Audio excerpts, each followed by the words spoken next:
सकती है गीता, हर अभिशाप को वरदान बना सकती है गीता, कठिन से कठिन परिस्थितियों को सामान्य बना सकती है गीता। और यदि भगवान श्री कृष्ण की वाणी पर विश्वास हो तो सामान्य से सामान्य मनुष्य को भगवान बना सकती है गीता, भगवान बना सकती है गीता। श्रीमद् भगवद गीता भारतीय संस्कृति की सुदृढ़ आधारशिला है। विश्व के सभी धर्म ग्रंथों में इसका स्थान सर्वोपरि है। इसमें मानवता को शरीर की क्षणभंगुरता, आत्मा की नित्यता व निष्काम कर्म योग का संदेश दिया गया है। इसमें बताया गया है कि मनुष्य न केवल जीवन व मन है, बल्कि वह एक शाश्वत व अविनाशी आत्मा है। जो मनुष्य इस शाश्वत सत्यता को जानता है वह यह भी भली भांति जानता है कि श्रीमद् भगवद गीता भारतीय संस्कृति की आधारशिला ही नहीं, उसकी धार्मिक पुस्तक ही नहीं, बल्कि दार्शनिक, नैतिक, मनोवैज्ञानिक दृष्टि से भी सर्वश्रेष्ठ है, सर्वोपरि है।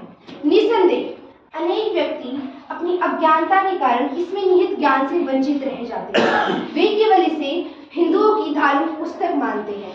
वे यह नहीं जानते कि इसमें निहित ज्ञान उन्हें अप्रतिम सुख सुविधाएं प्रदान कर सकता है।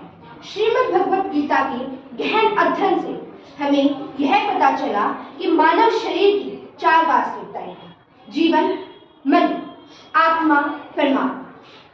अब हम बताते हैं कि श्रीमद् भगवद गीता को the book of solution of the problems भी कहा जाता है। गीता की ऊपर सभी साइंटिस्ट ने, वैज्ञानिकों ने, साहित्यकारों ने, दार्शनिकों ने इस पर रिसर्च के दौरान, खोज के दौरान यह पता लगाया कि गीता नामक पुस्तक का भार 800 किलो है। एल्बर्ट आइंस्टाइन, हेनरी डी थोरी, थॉमस मार्टन जैसे वैज्ञानिकों द्वारा इसे सर्वोपरि सर्वश्रेष्ठ माना गया है। सुनीता विलियम्स ने स्पेस सेंटर से बात करते हुए हमें बताया है कि अध्यात्म हमारे जीवन में गहरा प्रभाव डालता है। रॉबर्ट स्टेटिन द्वारा भी हमें बताया गया है कि जब मैं प्रतिदिन सुबह उठता हूँ तो अपने ज्ञान को अप्रतिम अद्वितीय गीता के ज्ञान से स्नान करता हूँ। हेनरी डी थोरी द्वारा बताया गया है कि हमें अगर अपने जीवन में गीता को लागू करना है तो हमें खुद को गीता के अनुसार उसमें ढालना होगा। अगर गीता के ज्ञान को नहीं समझा, नहीं जाना तो मानव जीवन ही बेकार है। और यदि जान लिया गीता के महत्व को तो मानव जीवन ही साकार है, अब मैं आपको बताना चाहूंगी कि श्रीमद् भगवद गीता से मैंने क्या सीखा। पहला, श्रीमद् भगवद गीता से मैंने समग्र जीवन जीने की कला को जाना।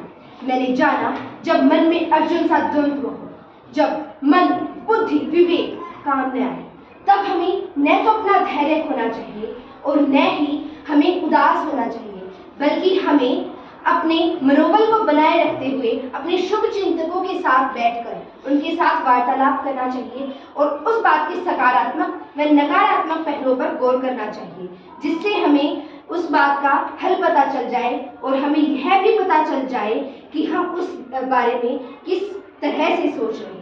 अगला, गीता से मैंने इंद्रियों पर विजय के उपाय को जाना।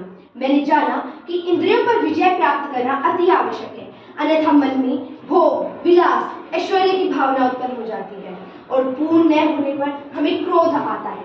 क्रोध हमारे जीवन का विनाशकारी पहलू माना गया है, जिससे हमारा जीवन जो है नष्ट हो सकता है। अगला, गीता से मैंने योग के महत्व को जाना। योग हमारे जीवन को अनुशासित बना सकता है, लोक कल्याणकारी बना सकता है। योग से ही हम अपनी इंद्रियों को नियंत्रण में ला सकते हैं, उन्हें नियंत्रित कर सकते हैं। अगला, गीता से मैंने योग्य गुरु के महत्व को जाना। जिज्ञासा की तृप्ति और ज्ञान की प्राप्ति बिना योग्य गुरु के और गुरु के प्रति पूर्ण रूप से समर्पण के बिना संभव नहीं है। अगला, गीता से मैंने प्रकृति वातावरण के सुरक्षण को जाना। भगवान श्री कृष्ण ने अपने ऐश्वर्य में बताया है कि हमें चराचर जगत की रक्षा करनी चाहिए। हमारी सृष्टि पर जो ये सूर्य, चंद्रमा, ग्रह, नक्षत्र आदि पर्याप्त मात्रा में है, जिनकी सुरक्षा हमारा उत्तरदायित्व है, जिनकी सुरक्षा हमारा परम कर्तव्य है, तो हमें अपनी प्राकृतिक चीजों की और अपने वातावरण की सुरक्षा करनी चाहिए। अगला, गीता से मैंने तीनों गुणों के प्रभाव को जाना, सत्य, तम, रज। इन तीनों गुणों के प्रभाव से हम अपनी इंद्रियां तो नियंत्रित कर ही सकते हैं। अगर इनका भोजन में उपयोग किया जाए तो हमारा जीवन अनुशासित हो सकता है, हमारा जीवन संतुलित हो सकता है। गीता के उपदेशों में यह बताया गया है कि सात्विक भोजन सबसे श्रेष्ठ भोजन है, क्योंकि इसे अपने आहार में लाने से हमारे अंदर सात्विक भाव उत्पन्न होते हैं, जो हमारे जीवन को लोक कल्याणकारी बना सकते हैं, जो हमारे जीवन को उन्नति के पथ पर लेके जा सकते हैं। अंतिम, गीता से मैंने धर्म की श्रेष्ठता को जाना। धर्म श्रेष्ठ अपना ही, जिससे मृत्यु भी फल लाए। अर्थात हमें सभी धर्मों का सम्मान करना चाहिए, परंतु अपने धर्म से हमें प्यार करना चाहिए। अब मैं अपनी वाणी को विराम देते हुए आपको ये बताना चाहूंगी कि श्रीमद् भगवत गीता सार्वभौमिक है। इसमें निहित ज्ञान सर्वव्यापक है, सर्वकालिक है।